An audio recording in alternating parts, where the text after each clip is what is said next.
네, 2021년 증시 전망 특집으로 진행되고 있습니다. 이번에는요, 지난해부터 뜨겁게 달아올랐고 올 한 해도 뜨거울 것으로 예상되는 자동차 섹터에 대해서 이야기 좀 나눠보려고 하는데요. 유진투자증권 이재일 자동차 애널리스트와 함께 심도 깊게 이야기 나눠보겠습니다. 어서 오세요. 안녕하십니까? 네, 새해 복 많이 받으세요. 네, 새해 복 많이 받으십시오. 네, 요즘 뭐 바쁘실 것 같은데, 그죠? 자동차가 제가 지난번에 나오셨을 때도 요즘 핫해서 바쁘시죠라고 했는데 더 뜨거워졌거든요. 올해 자동차 관련해서 이슈 탑3 한번 꼽아보자면은 애널리스트님은 어떤 거 뽑으시겠어요? 올해 자동차 업종 이슈 세 가지 큰 거를 말씀드리면은 일단 첫 번째로는 전기차 관련된 이슈가 될 것 같고요. 그리고 두 번째로 이제 수소차, 자율주행차 이렇게 미래차 관련된 기술들이 올해 자동차 산업의 큰 화두라고 볼 수 있을 것 같습니다. 물론 이제 볼륨 측면에서도 지난해 워낙 이제 코로나 바이러스 때문에 수요가 부진했었기 때문에 올해는 이제 수요가 많이 증가를 할 것으로 보이는 부분도 이제 큰 중요한 이슈이기는 하지만 볼륨보다는 이렇게 구조적으로 산업이 변화하는 좀 이런 트렌드가 좀 많이 중요할 것 같아요. 뭐 전기차를 말씀해 드리면은 올해부터 이제 전기차 전문 브랜드뿐만 아니라 글로벌 OEM들도 본격적으로 전기차 신차 출시를 함으로 인해서 시장이 굉장히 이제 빠르게 성장하게 될 것으로 보이고요. 수소차는 아직까지는 뭐 전체적인 상용화 단계는 아니지만 이제 수소차를 개발하고 그리고 본격적으로 이제 상용화 준비 단계에 넘어가는 좀 이런 단계에 진입을 하게 될 것 같습니다. 자율주행차 같은 경우에는 최근에 보면은 이제 자율주행 택시 서비스를 미국과 중국을 중심으로 해서 많이 시범 테스트를 지금 하고 있습니다. 그리고 테슬라도 지난해에 도심에서 이제 자율주행을 할 수 있는 기능들을 넣기 시작을 했고요. 이거를 곧 상용하겠다는 계획이기 때문에 자율주행도 이제 점점 더 고도화되는 단계로 넘어가기 때문에 이런 부분들도 산업의 큰 화두가 될 것 같습니다. 네, 자동차와 관련해서 우리가 봐야 되는 거는 뭐 전기차, 수소차, 그리고 자율주행차 이야기를 해주셨습니다. 실제로 애플카 이야기가 나오면서 자율주행차에 대한 그 관심도가 더 높아지고 있고요.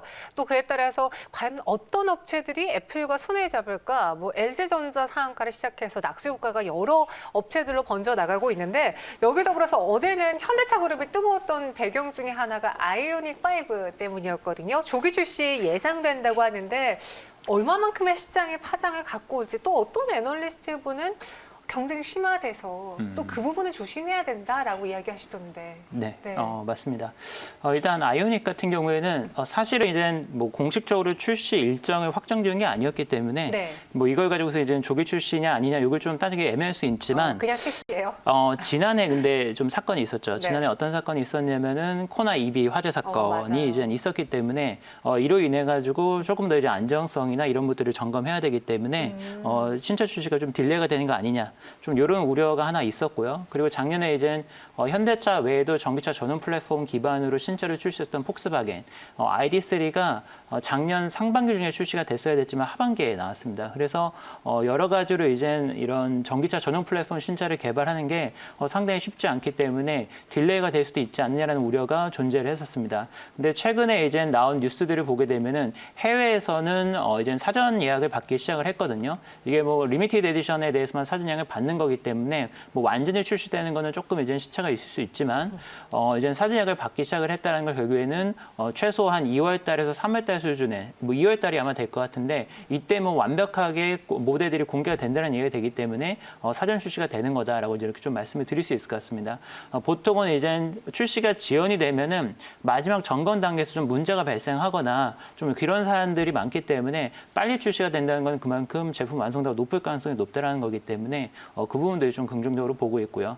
그리고 이제 이 EGMP에 대해서 조금 더 말씀을 드리면은 이 아이오닉 5가 EGMP 기반의 첫 번째 전기차인데요. 이제 기존의 현대기아차의 전기차들을 보게 되면은 대부분 내연기관차 파생 모델로 좀 생산이 됐었습니다. 내연기관차 플랫폼에서 전기차 사양들을 넣고 좀 변환을 시켜서 만든 전기차들이라고 한다면은 이제부터는 본격적으로 전기차만을 위한 설계로 생산이 되는 차종이기 때문에 어떤 차량 성능 측면이나 뭐 원가 절감 측면들 뭐 이런 측면에서 과거보다 좀 진일보한 차량이기 때문에 이게 굉장히 좀 큰 임팩트가 있을 것으로 예상을 하고 있습니다.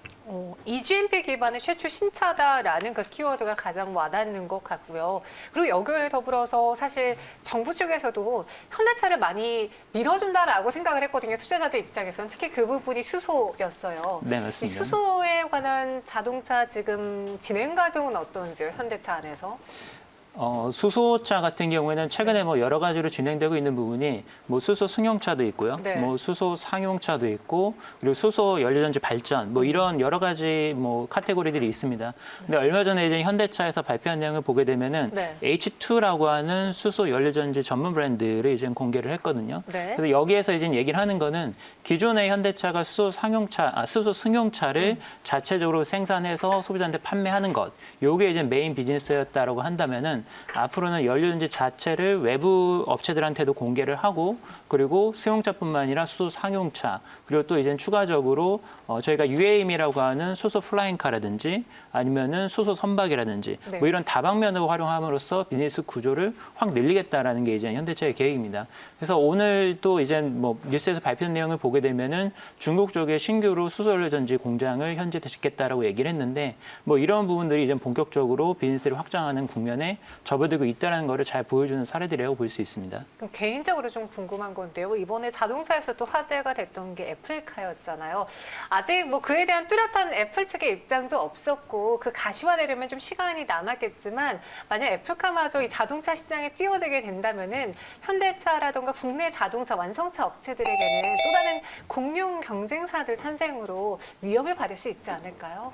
그게 어느 정도 시장이 성숙된 단계에서는 그런 경쟁 심화가 좀 우려 요인으로 보일 수 있지만 실제로 지금 전기차나 수소차 같은 경우는 굉장히 시장이 고속도로 성장을 하는 단계죠. 네. 이 단계에서는 플레이어들이 많으면 많을수록 소비자들의 선택이 넓어지고 그리고 인프라가 빨리 깔리고 네. 그리고 투자가 확장이 되면서 기술개발 속도가 빨라지기 때문에 이 단계에서는 오히려 참여자들이 많으면 많을수록 저희가 이제 긍정적으로 보는 게 맞을 것 같습니다.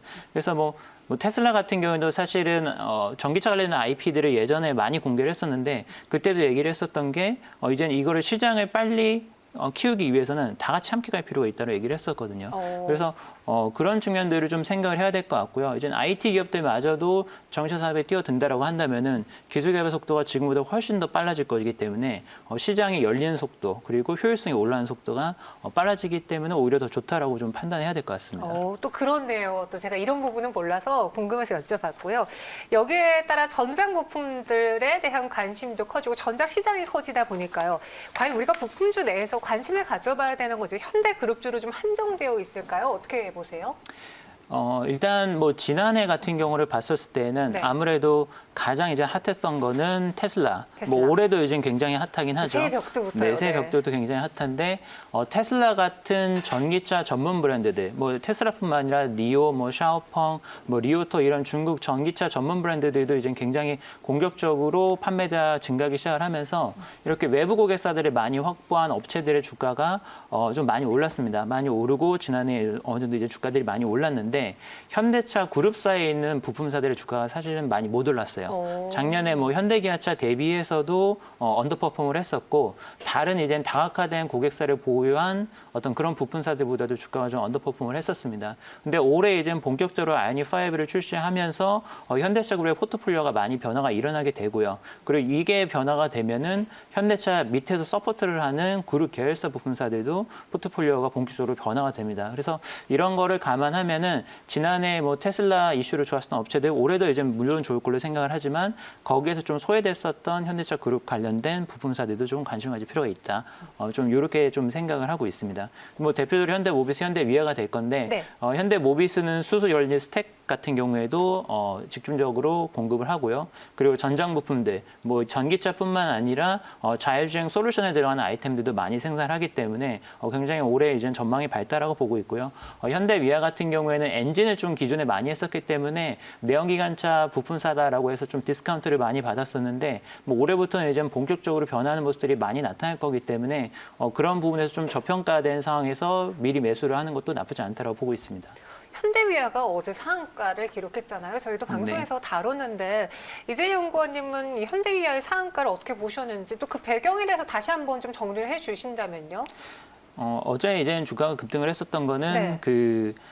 열관리 시스템 쪽에 대해서 이제 수주를 받았다 이런 뉴스가 나오면서 주가가 이제 상한가를 기록을 했고요. 뭐 방금 말씀드린 것처럼 현대위아는 사실은 지금 주가가 많이 올랐다고 생각할 수 있지만 네. 과거에 보면은 20만 원까지도 주가가 이렇게 치솟았었던 회사거든요. 네. 근데 이제 중국 쪽 비즈니스가 좀 망가졌고 그리고 가지고 있는 아이템이 엔진 같은 파워트레인 중심으로 돼 있다 보니까 주가가 굉장히 디스카운트를 많이 받으면서 엄청 많이 빠졌었습니다. 그래서 그런 점을 좀 감안할 필요가 있을 것 같고요. 그리고 최근에 주가가 많이 올랐음에도 불구하고 저희가 이제 장부가라고 할 수 있는 PBR 대비해서는 오르기 전에는 뭐 0.4배 뭐 이 정도밖에 안 됐었고 네. 지금도 뭐 0.6배 0.5배 이 정도 수준밖에 안 됩니다. 그래서 가지고 있는 지금 자원들을 100% 활용을 못하고 있는데 여기에서 이제 포트폴리오가 변화되면서 이제 수소차나 전기차 쪽으로 변화가 되면은 가지고 있는 자원들을 100% 활용함으로써 이제 실적도 좋아질 거고요. 그리고 프리미엄도 이제 받기 시작을 할 거기 때문에 포텐셜 측면에서는 굉장히 이제 좀 유망한 종목이라고 보고 있습니다. 네. 그래서 지금 관심 종목으로 뭐 현대 모비스, 현대 위아 많이 이야기해 주셨는데 저희에게 주신 이제 탑픽으로 현대 위아를 꼽아 주셨거든요. 지금 유진투자증권에서는 하우스에서는 이 현대 위아의 목표 주가를 지금 어느 쪽까지 보고 있는지. 지금 탑픽으로 말씀드리는 건 이제 현대차랑 현대 위아를 이제 탑픽으로 이렇게 좀 두 제시를 종목이요? 하고 있고요. 네네. 이제 뭐 현대차 같은 경우에는 현대차를 좀 많이 선호를 하는 이유는 네. 뭐 앞서 말씀드린 것처럼 이제 전기차, 수소차 그리고 자율주행차 쪽에서 신기술들을 대거 접목하고 그쪽으로 포트폴리오를 가지고 있는 회사가 결국에는 현대차죠. 현대차가 공격적으로 투자를 하고 거기에서 성과를 얻는 것도 현대차가 먼저라고 생각을 하기 때문에 이제 현대차에 대해서 굉장히 좀 높은 관심을 가지고 있고요. 현대 위아는 사실은 이제는 이 회사 같은 경우에는 실적 측면에서는 단기적으로 이제는 좋지는 않았어요. 작년에도 실적은 약간 좀 부진했었고 지금 올해 같은 경우에도 실적이 좋아지긴 하지만 굉장히 좀 확 이렇게 턴어라운드 된다기보다는 좀 기저효과에 의한 실적 상승 이런 게 이제는 좀 나타날 걸로 보입니다. 하지만 앞서 말씀드린 것처럼 굉장히 저평가 상태입니다. 주가가 너무 많이 빠져가지고 굉장히 저평가 상태고 네. 그리고 포트폴리오가 변화한다라는 거에 미래 가치에 대해서 적극적으로 최근에는 이제 투자자분들이 관심을 갖기 때문에 앞으로 이제 3년 후, 5년 후 이제 과거 이제는 뭐 20만 원 할 때 뭐 그때 수준의 주가도 이제 다시 회복할 수 있지 않을까. 뭐 현대차도 지금 보면은 20만 원대를 넘어서면서 과거 이제 고점에 점점 더 다가가고 있거든요. 네. 그러면은 결국에는 현대차 그룹 밑에 있는 부품사들도 결국에는 과거에 있었던 어떤 그런 주가를 향해서 점점 더 다가가지 않을까 좀 이렇게 좀 보는 부분이 있습니다. 네, 지금 뭐 많이 올랐다, 단기간에 올랐다라고 생각할 수 있지만 이 자동차가 정말 불림했던 그 전성기 때의 주가랑 비교해 본다면 아직도 낮다라고 이야기해 주셨어요. 그래서 탑픽으로는 현대차 그리고 현대 미아 이야기해 주셨고요. 이런 자동차주들의 흐름 한번 눈여겨보시길 바라겠습니다. 아직까지 이재일 연구원과 함께했습니다. 오늘 말씀 고맙습니다.